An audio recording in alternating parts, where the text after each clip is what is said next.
Ladies and gentlemen, what's going on, folks? Once again, I'm Ned from Nev's Tech, but otherwise known as your friendly neighborhood basement dweller. Don't worry, ma'am, I am from the internet, and today we are using some solar power to mess with some heat. Okay, so ultimately what I got going on down here is I got two phones, two that are directly connected to different grids in order to make the world a better place, basically with calculations, yada yada.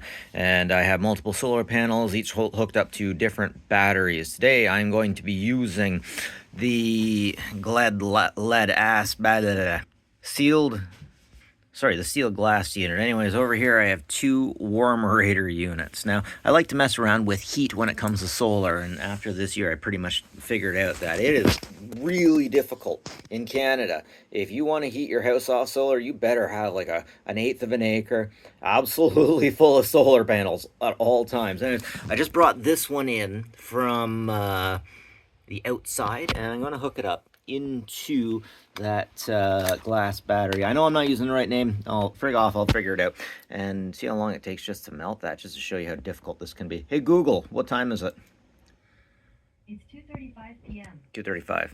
Okay, I just realized I did the thing, and I might have called out to your Googles. If I did that, I apologize. And with a thermometer gun, we can see that it is pretty cold, about 4 degrees. We'll see how long that sticks for. Oh shoot, is it going up in real time? Oh frick, it is. Wow. Okay. In real time. Let's see this. Let me back up a little bit. Okay. Wow, that reminds me of something I've seen before.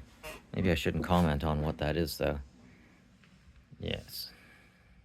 Okay, no, it was just me and my itchy trigger finger. It's 2:41 p.m. Okay, so not that much longer after. Yeah, the handle of these things always runs super hot. This is like a cup warmer, right? And I am up to about 10 degrees. And the battery's down to 80%. You'll notice we're still not seeing a whole bunch of hardcore snow melt just yet.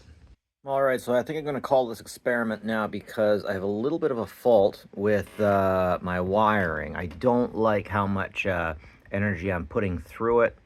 And right here, I'm getting about 40 degrees. It's to the point where you can just lightly smell, and you can see that melting a little bit. So one of these units is definitely wonderful for seeing what's going on. Oh, I really don't like that. Okay.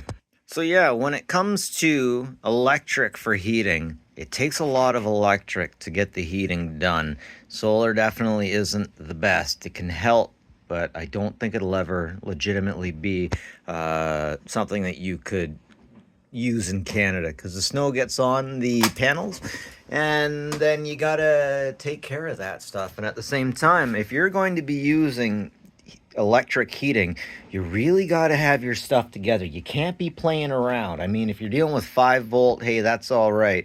And 12 volts, any heating takes a lot of energy, but you got to be real careful about stuff like this. You got to keep a close eye. Now, I can't be messing around with this stuff. If I'm going to be heating in here, then I need to be having the proper equipment, but I'm not looking to draw that much power. I might have this experiment again outside, but yeah, I'm looking forward to taking all of this and putting it out there in the summer, which is ideally more where it should be. Unfortunately, you get different rules with different batteries. I mean, you always want these things outside, but okay, so you got your lithium batteries. This is a motorcycle's, all 12 volt, of course. Lithium, 12 volt, flooded acid, and then glass acid, sealed glass acid. One thing I never thought I'd come across is when I purchased this, it came with the acid separate, and I had to fill the acid up individually in each one to the line. I had never seen that happen before. But in case anyone's curious, down here, what I got going on is just this warmerator unit is just hooked directly into the solar panel. The solar panel just punches energy directly out to it. And that's what this flickering little guy over here is. Anyways, thanks for joining me, folks, and have a good one. Take care of each other, will you?